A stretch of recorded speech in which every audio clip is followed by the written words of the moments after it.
right, what's up, everybody? Um, I recently got this game Rec Room, as you can see right here.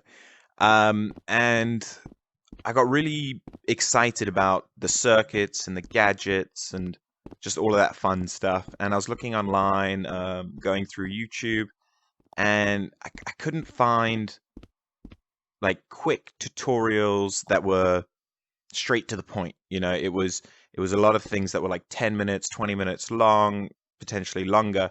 Um, and it was showing, how to make like a sliding door or how to make like a grenade or all of these like cool things, but it was trying to do, very specific stuff.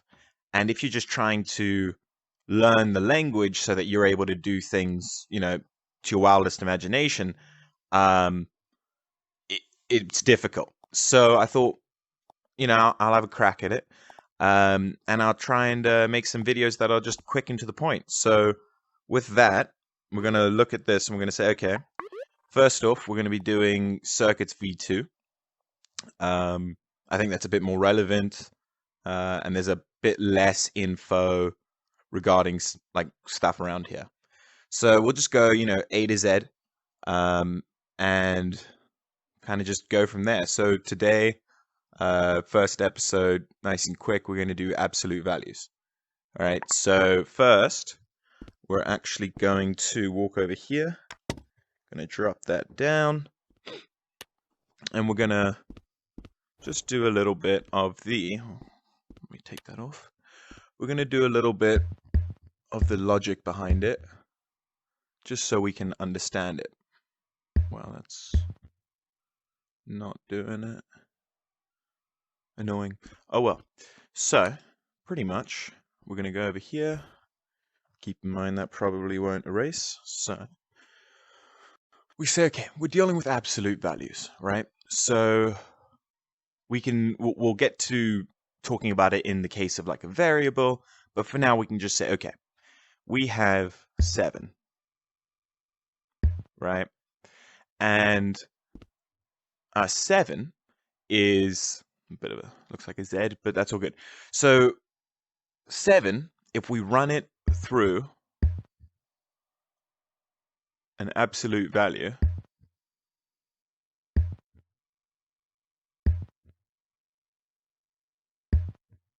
they're the same. I kind of made that a bit confusing. Sorry about that, but I'll make it a bit clearer now. So we look at this and we say, what does this mean? So the absolute value is essentially this bar, right? And what's inside of the two bars, one here, we are taking how far away that is from 0 on a number line. So if I said -4, right, and then I put an absolute value around it, and then I said that was equal, or I put an absolute value around it, right? So because I've put an absolute value around it, that is equal to 4. So let's explain that a bit more. Oh, okay. So now we say, well, what does that mean? So if we have on our number line, we have a 0, we have a -4, and we have a 4. And, we got the numbers in between. It's gonna, let's just write it. Okay. 3, 2, 1, negative, and then 1, 2, 3, and those all positive. And then what we're going to do is we're going to say like that, draw across, and do that. And this is, I'm sure you guys have probably seen this before. I'm sure everyone's seen this before. But if you haven't, this is just pretty much a one variable graph or a number line. And what that means is the number we're looking at, in this case 4, right? What is it? It's -4. So right here we have -4. Okay. So if we're saying the absolute value, how far away from zero is -4, right? So we go 1, 2, 3, 4. So it's 4 away, right? Because essentially we're just taking that negative sign away and we're throwing it. Yeah, we're just throwing it away, and then we've got our 4. So essentially, if we're talking in the case of like a variable, it's pretty much the exact same, but we have -x, right? And so we would say, okay, we're just going to cut through it maybe. Why is that not working? There we go, whatever. Okay, so pretty much poorly drawn, we've got the absolute value of -x. So I'm sure you've guessed by now, that would just equal x, right? Because it doesn't really matter what's in there. We're talking about numbers here, but it doesn't really matter what's in there. It's if it's a negative, it will become positive, right? So it makes everything positive. So that's kind of just the logical side behind it. And then if we look at it, oh, let me drop this right over there. Then we go into our watch and we see this page. And if you don't see that page, there should be a home button somewhere, maybe at that top left section. And then we can go backpack. We go make a pen, use, and then it throws up. Sometimes it might be like, right behind, so you can't see it. Now we can. So then we grab that, look at it like this. We've got all these fun things that I'll go through as time goes on. I'll definitely do like dedicated video for it, but for now we're just going to open our palette, which is kind of like where all of the juicy parts are and when we can pull everything into the world. So now we're looking for absolute value, right? First thing we're doing, first thing on the page, how did we get here? Generally speaking, when you click this and you click open palette, it's going to come to this page. So we're just going to go over right here, see circuits v2. Okay, absolute value. And then we can close it, but we can actually just grab it on the side, put it like that, so that now when I'm looking over here, it's all good. One thing that does happen a lot is like, oh no, I accidentally swiped, and then it hits that. So just, I generally just like to close it. So now we go over here, and we say, okay, we've got our absolute value. So according to what we learned, right, if we enter in a negative number, we should get a positive number out. So I'm just going to add an integer, which is just adding a variable like so x is an integer, right? So, and I'll do a specific video on that as well, but just for the sakes of this, we're just going to go search. This is probably not the quickest way of doing it, but it makes a bit more sense logically. What are we trying to get? We want a variable. What type is it? It's primitive because it's very basic, right? So primitive. We'll just do int for integer. Okay, and we can look at the other ones later. Let's close that. We'll throw this up here. Perfect.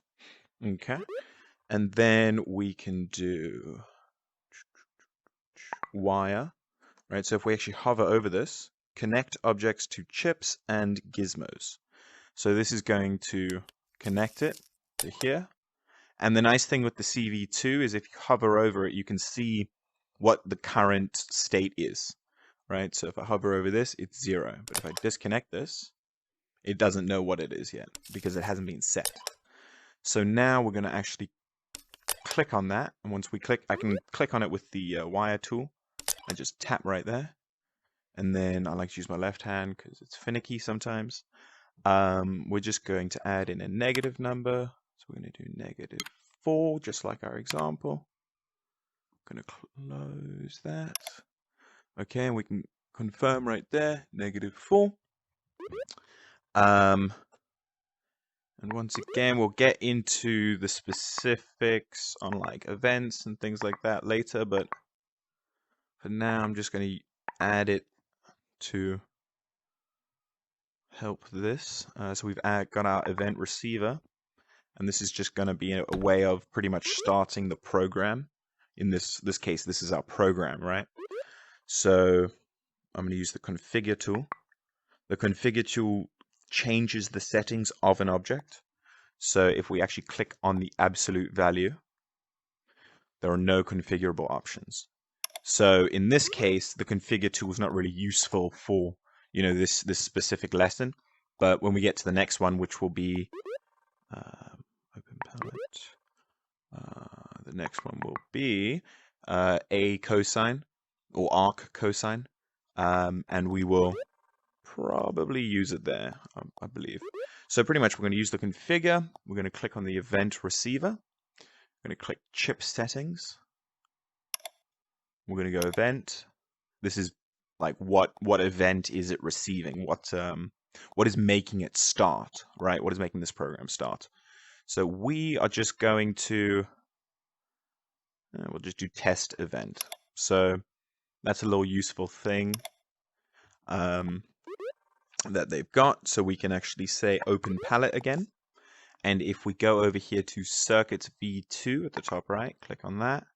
And you see send test event. So it's a way of pretty much, hey, start the program, right? Run the program.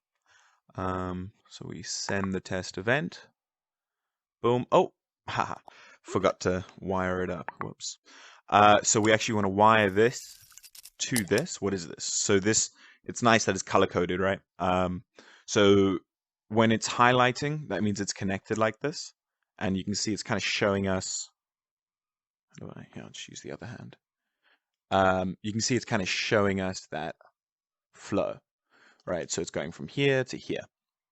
Now we can add this to other stuff, but we don't need to for this sake, because we're just going to be hovering over this to see that result change, right? So as we see, it's not set to -4 yet, because the execute or the run, right? It hasn't been set to run. It hasn't been set to execute. So pretty much it's still set to 0, which is what it was set to when you bring it into the world from your palette. So if we're looking at this, we're saying okay, -4, yada yada, send test event. So we're gonna, before we do that, we're gonna say okay, it's 0 here, and the result is 0. So we're gonna send the test event.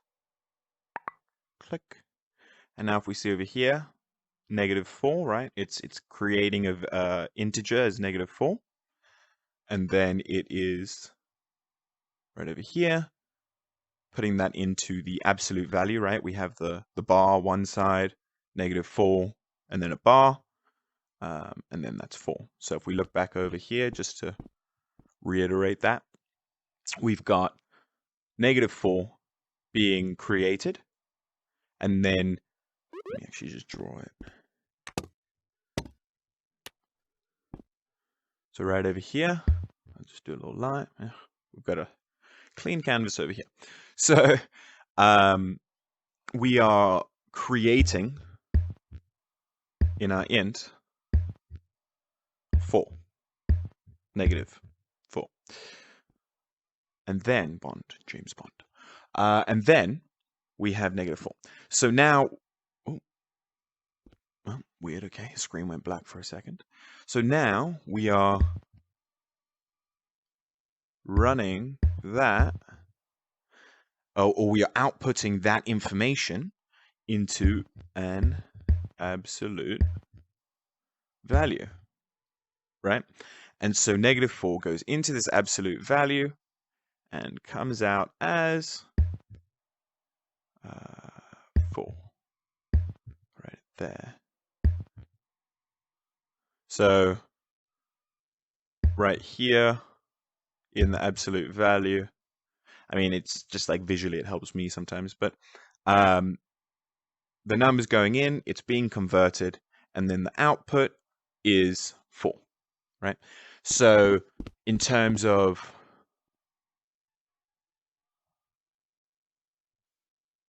weird, everything's disappeared. Weird. Okay. Well, in terms of creating, you know, what you're trying to, in terms of like using this absolute value for something, right? Uh, oh, oh, right. That's something else I should tell you guys. So if you don't hold your maker pen, you can't actually see your circuits, which I kind of forgot for a second there. But pretty much, you you're able to, if you're thinking about it in terms of what is it useful for, right? You could say, how far am I away from the AI, right? How far am I away from, let's say, this like zombie? Sometimes that result might be negative, depending on how you set it up.